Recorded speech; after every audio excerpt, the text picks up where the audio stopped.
అందరికీ నమస్కారం అండి. నా పేరు doctor Abhishek Barli. Senior joint replacement surgeon Srikara hospitals RTC cross roads. So, ఈ మధ్య కాలంలో మదన్ మోహన్ గారని చెప్పి నా దగ్గర పోయిన నెల వచ్చి ఈ మోకాలు నొప్పులు ఉన్నాయని చెప్పి నా దగ్గరకొచ్చారు. ఎక్స్‌రే తీసి చూసి ఎక్స్‌రేలో నాలుగో స్టేజ్ అంటే ఈ మోకాలు అరుగుదల నాలుగో స్టేజ్‌లో ఉంది. మీకు మందులు గాని, ఇంజెక్షన్స్ ఏవి పనిచేయవు.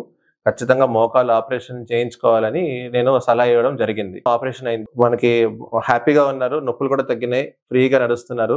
సో, ఎటువంటి బాధ లేదు. ఇప్పుడు మదన్ మోహన్ గారు మీతో మాట్లాడతారు. అందరికీ నమస్కారం. నేను ఒక 5 సంవత్సరాల నుంచి ఈ మోకాళ్ళతో నొప్పులతో బాధపడుతున్నాను. ఆయుర్వేదం చూశాను, హోమియోపతి చూశాను. లాస్ట్‌కు ఈ పీఆర్‌పీ కూడా చేయించుకున్నాను. అవేవి పనిచేయలేదు. లాస్ట్‌కు మా సిస్టర్ వచ్చి, "ఇట్లా నేను చేయించుకున్నా, నువ్వు కూడా వచ్చి చేయించుకో బాగుంటుందంటే" నేను వచ్చి డాక్టర్ అభిషేక్ గారిని కలిశాను.